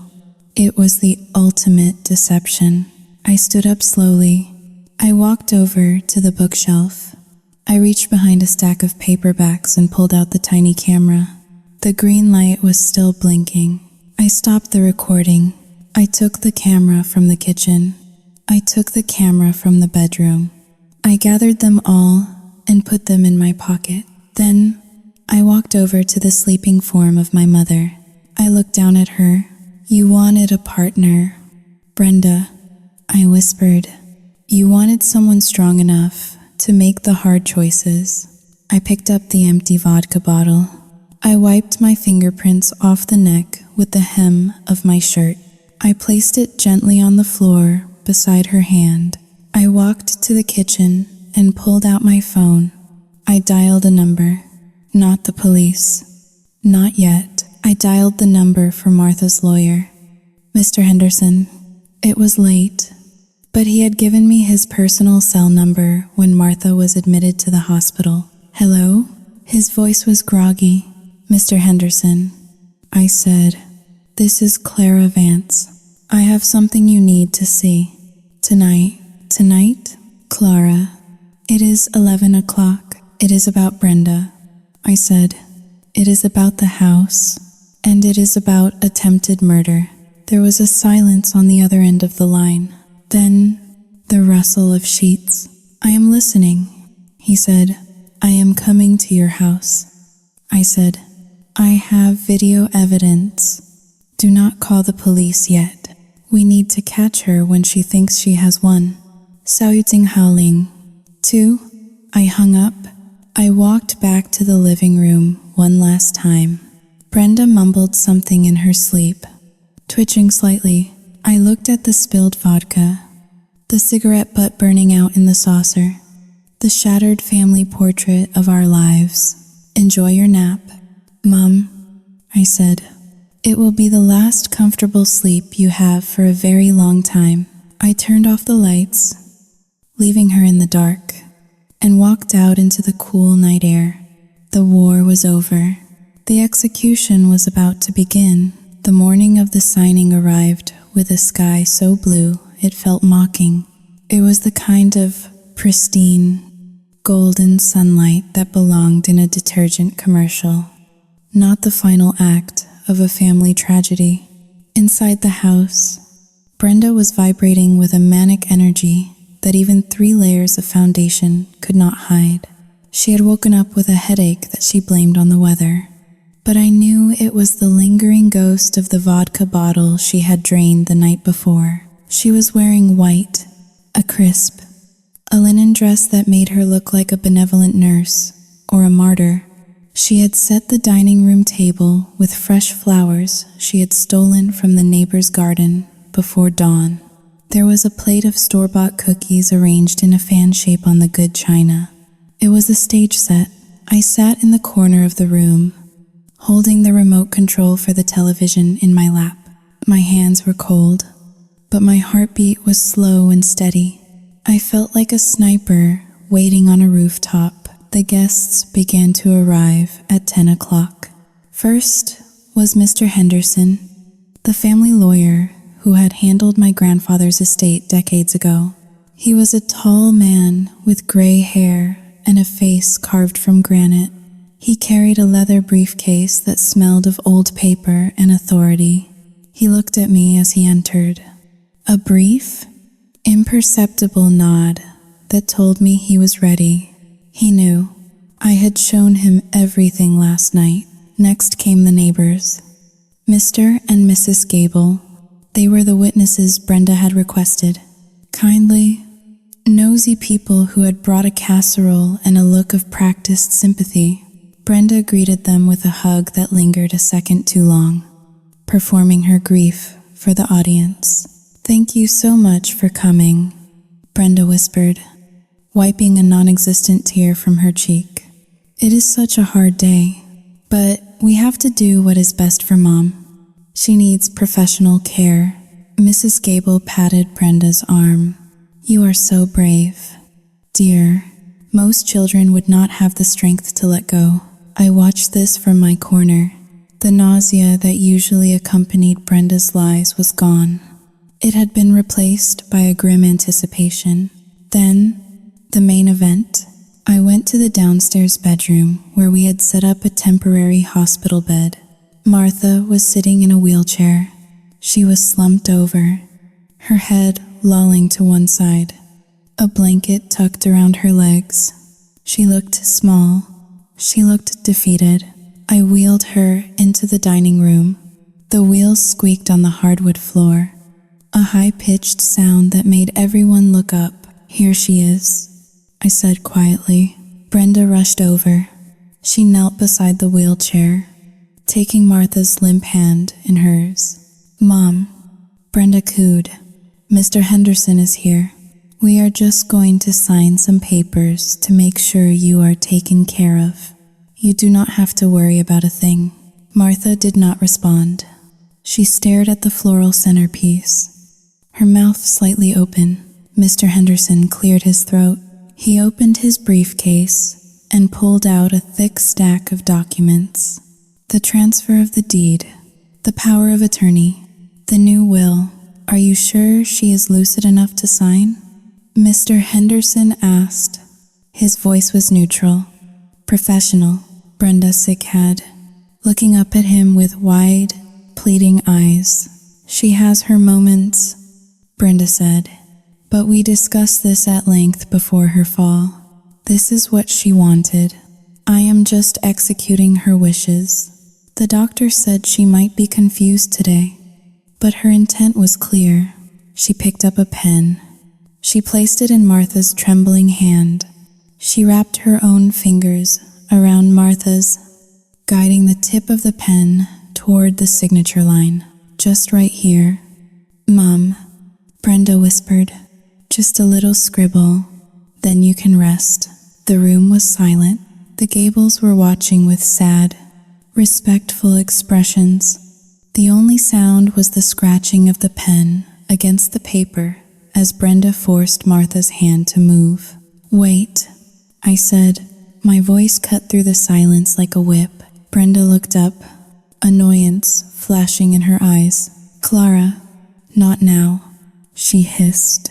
"I think we should watch something first," I said. I stood up and pointed the remote at the large television mounted on the wall above the fireplace.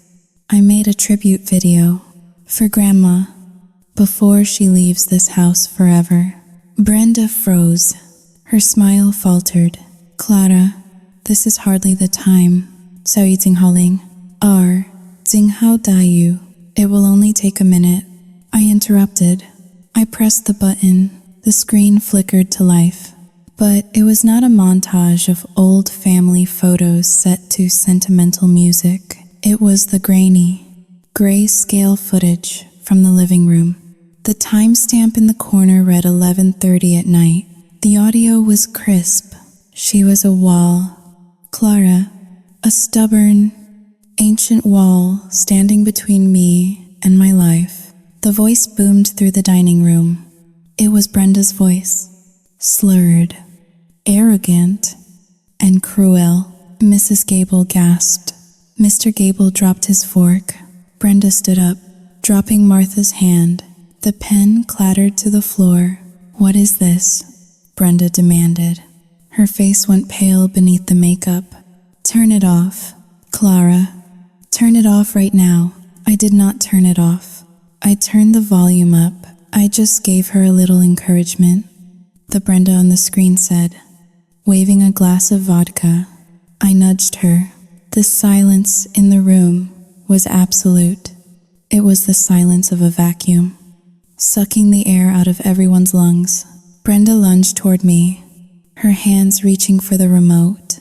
It is a deep fake, she screamed, her voice shrill and terrified. She made it with a computer. She is trying to frame me.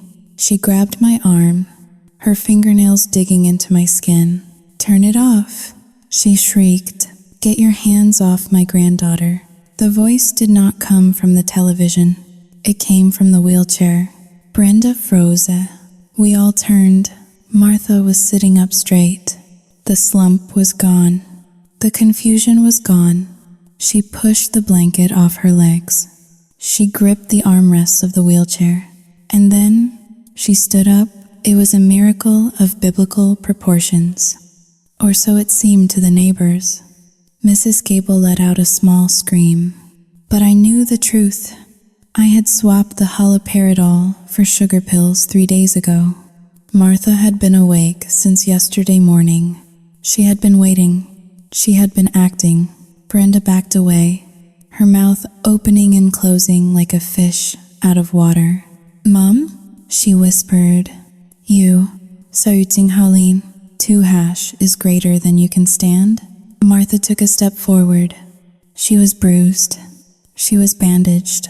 But she stood tall, radiating a fury that filled the room. I can stand, Martha said. Her voice was not loud, but it was heavy with judgment. And I can hear. Brenda looked from Martha to the television, where the video was still playing. Brenda laughing about the nursing home that smelled of urine. Mom, please, Brenda stammered, raising her hands in surrender. That, Sao Ting Haling, 2 hash is greater than that was just the alcohol talking. I was stressed. I did not mean it. I love you. I was trying to save us. Save us? Martha repeated. She walked over to the table and picked up the deed Brenda had tried to make her sign. She looked at it, then looked at her daughter. You were trying to bury me. Mr. Henderson stepped forward. He closed his briefcase with a sharp snap. I believe my services are no longer required for this transaction, he said coldly. However, I will be retaining this video evidence, and I believe the police are already on their way. Claire called them 10 minutes ago. The police? Brenda's eyes went wild. She looked at the door, then at the window. The trap had snapped shut. You set me up, she spat, turning on me. You little witch. You set me up. I did not smile. I did not gloat. I just looked at her with the same cold detachment she had shown me for 20 years. I just let you be yourself. Mom, I said. Brenda looked around the room. The Gables were looking at her with pure revulsion. Mr. Henderson was blocking the hallway. Martha was looking at her with a heartbreak so profound it was painful to witness. "Get out," Martha said. "But Mom, sao yu jing hao ling, or jing hao dayu." "Get out," Martha screamed. The sound tore through her throat, raw and agonizing. "Get out of my house. You are not my daughter. My daughter died a long time ago. You are just a thief wearing her face." Brenda flinched as if she had been slapped. She looked at the deed on the table, then at the open door. She realized there was no charm left to cast, no lie left to spin. She grabbed her purse. She did not look at me. She did not look at Martha. She ran. She ran out the front door, her heels clacking frantically on the porch steps. We heard her car engine roar to life, tires screeching as she peeled out of the driveway. The room was quiet again. The television screen had gone black. Martha swayed. I rushed forward and caught her before she could fall, lowering her back into the wheelchair. She buried her face in her hands and began to sob. It was the sound of a mother mourning the living. I knelt beside her, wrapping my arms around her frail shoulders. I looked up at Mr. Henderson. He nodded solemnly. I looked at the Gables. They were pale, traumatized by the scene they had just witnessed. They would tell everyone. By tomorrow morning, the entire town would know. Brenda Vance was not a guru. She was a monster. I rested my head on Martha's knee. I had won. The house was safe. The money was safe.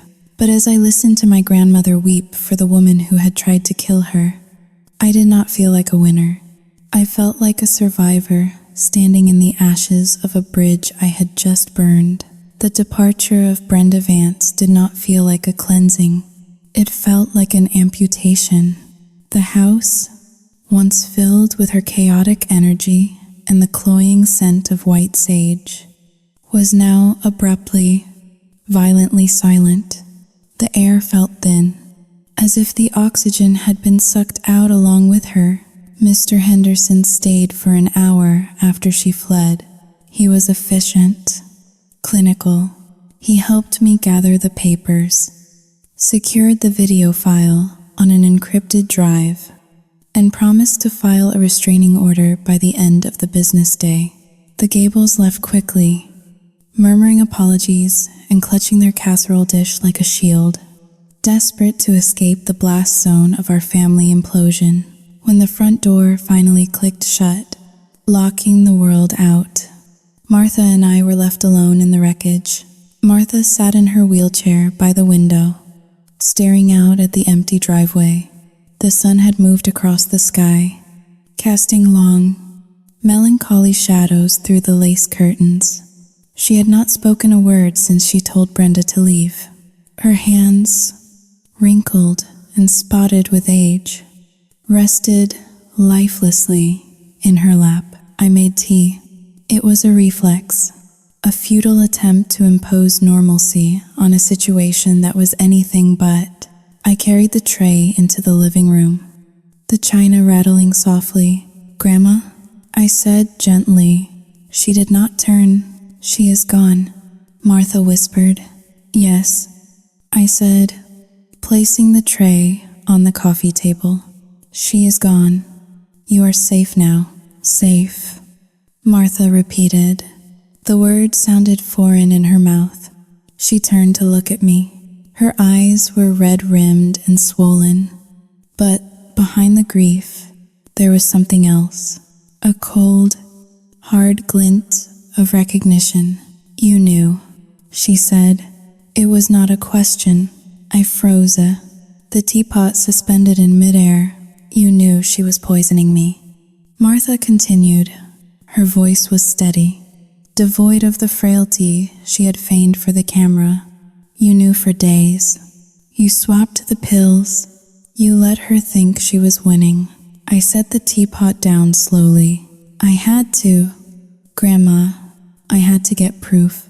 If I had just told you, Sao Yu Jing Hao Ling, R. Jinghao Dayu. If you had told me, I might have believed you, Martha snapped. Or maybe I would not have. But you did not give me the chance. Clara, you used me. You used me as bait. She looked at the bruise on her arm where the intravenous line had been. You watched her inject that syringe, she said, her voice trembling with a mixture of horror and awe. You stood outside the door and watched your mother try to kill me. And you let her do it because you knew the line was clamped. I saved you, I said, my voice rising in defense. I saved the house. I saved everything. At what cost? Martha asked. She looked at me, really looked at me, as if seeing a stranger. You are just like her. Clara, you have her eyes. You have her calculation.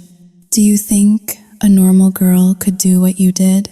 Do you think a normal granddaughter films her mother confessing to murder while drinking vodka with her? I stepped back. The words hit me harder than Brenda's departure. I am nothing like her, I cried. She is a monster. I did this for you, did you? Martha asked quietly. Or did you do it to win? Did you do it to punish her? Because the Clara I raised, Xiao Jinghaoling, 2 is greater than the little girl who cried over dead birds. Xiao Jinghaoling. 2 is greater than she would have screamed the moment she found the poison. She would have called the police immediately. She would not have staged a production. I opened my mouth to argue, to defend myself, but the words died in my throat because she was right. The girl who cried over dead birds was gone. She had died somewhere between the first red flag and the final recording. In her place stood someone colder, someone sharper, someone who knew how to manipulate the lighting and the angles to get the perfect shot. I walked over to the window. I looked out at the street where Brenda had disappeared. She was going to sell the house. Grandma, I said softly, she was going to throw you in a state home and let you rot. I did what I had to do to survive. Martha said. It was a long, rattling sound that seemed to come from the very bottom of her soul. I know, she said, and I am grateful. I am. But Clara, Xiao Jinghaoling, R. Jinghao Dayu, she reached out and took my hand. Her grip was weak, but her skin was warm. I am afraid for you, she whispered. You stared into the abyss. Honey, and I think the abyss is looking back. We sat in silence for a long time. The tea went cold. The sun dipped below the horizon, plunging the room into twilight. Suddenly, a noise outside broke the stillness. It was not a car engine. It was a shout. I went to the window. Across the street, hidden in the shadows of the large oak tree, was a black sedan. It had been parked there for hours. I had noticed it earlier, but had been too distracted to care. Now, the door was open. 2 men were standing on the sidewalk. They were large, wearing dark jackets. They were looking at something on the ground near the end of our driveway. I squinted. There was a figure huddled against the brick pillar of the gate, a woman in a white dress, now stained with dirt and grass. It was Brenda. She had not driven away. She had driven to the end of the block, realized she had nowhere to go, no money, no cards, and had come back. But she had not come to the door. She was lurking, perhaps waiting for us to sleep. But the men had found her first. I watched as one of the men grabbed her by the arm. She screamed, but it was cut short as he shoved her toward the car. Is that Xiao Jinghaoling? 2 is greater than, is that her? Martha asked from behind me. Do not look, I said. I watched. I did not call the police.